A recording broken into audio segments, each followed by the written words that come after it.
Today we're going to look at the Bookish Sleuth for mystery readers. I was really excited because I think it's great that there is a book reader journal planner for actual mystery readers. And of course, Sara Rosett, who created this, is a mystery author. This was $28.99 on Amazon. Don't get excited. It was not Amazon Prime.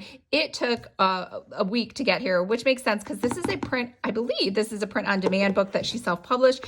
Print on demand is always 100% cheaper and easier. However, if you are going to be a planner creator, I 1,000% forbid you from doing that service. It's awful. Like, it makes sense for a real book that you read, but like, I don't know why. I think a lot of authors do this when they make this. I shouldn't even say a lot of authors.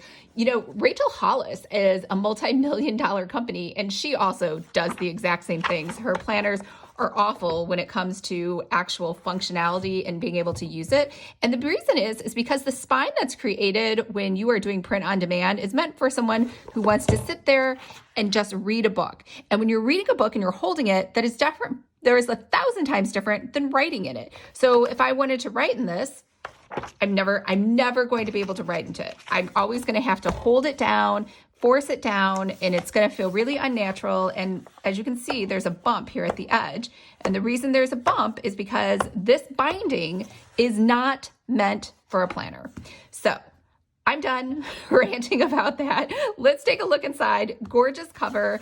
And it looks like she has a little note here, dear mystery readers.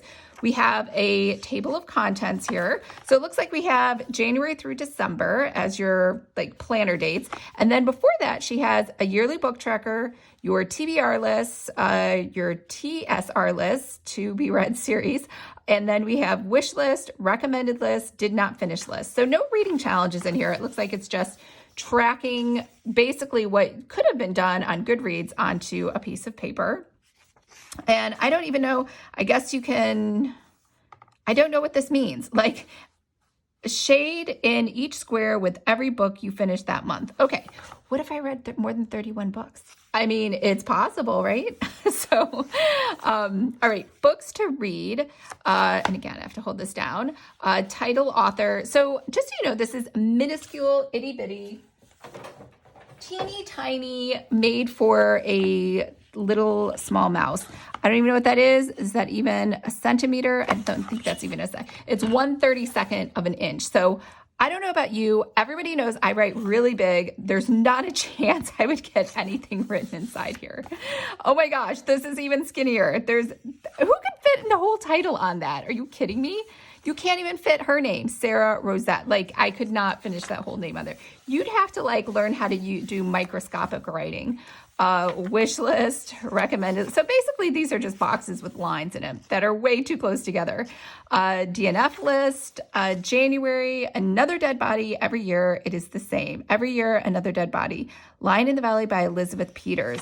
So now we get into the actual year, January 2022. I'm assuming it's 2022 because it said it in front. Usually standard in planners, you'll put the year instead of like just wondering. I do like that she has bookish dates of the month. That's cute. There are no other holidays like Martin Luther King Day, New Year's Day, or anything like that. So that is a little odd. I like the little footsteps. That is cute. And then I do like that the monthly starts on a Sunday. Very good. And then there's a spot here on the right, I guess, for you to write some notes. All right, so now we get into it. So we have book title, author, genre, series number, page count per hours. And then we have the format it was in, the rating, date started and finished. So basically it's kind of an exact replica of this planner. And I won't show you, it's from the other video. So it's a very different experience. Like, I consider this just a, cheap print on demand book, even though it was like $28.99, just poorly designed in terms of functionality. And then for this one, I consider this a real planner, right? It has tab dividers, it has reading challenges in it, and it gives you the planner experience by coming in a box and being wrapped in plastic. So I will leave a link to the video where you can see this unboxing as a comparison, and you'll notice it's just night and day. So yeah, and this one is only $20 less expensive than the other one, or not even, it's $19 less that's expensive. All right. So it's basically asking the same exact questions that were in there. Main character, supporting character, setting, whodunit. Okay, so whodunit is new. Thoughts on the plot and the theme. And then we have thoughts on the mystery, thoughts on characters, why I read this book, favorite quotes, things I like, things I didn't like, recommend this too, and then tags and categories, feeling and mood. So we got some emoji pictures there. And it looks like it does the same exact thing for each month. You just get a certain number. So in theory, I guess they're saying you can only read 1, 2, 3, 4, 5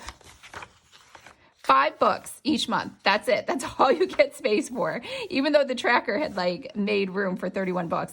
And then we go into March with another quote, and it looks like it's a rinse and repeat for the rest. We still don't have St. Patrick's Day. There's no other holidays in here. We just have bookish dates in the month, which honestly, it's a little weird why you wouldn't just add them into the actual calendar.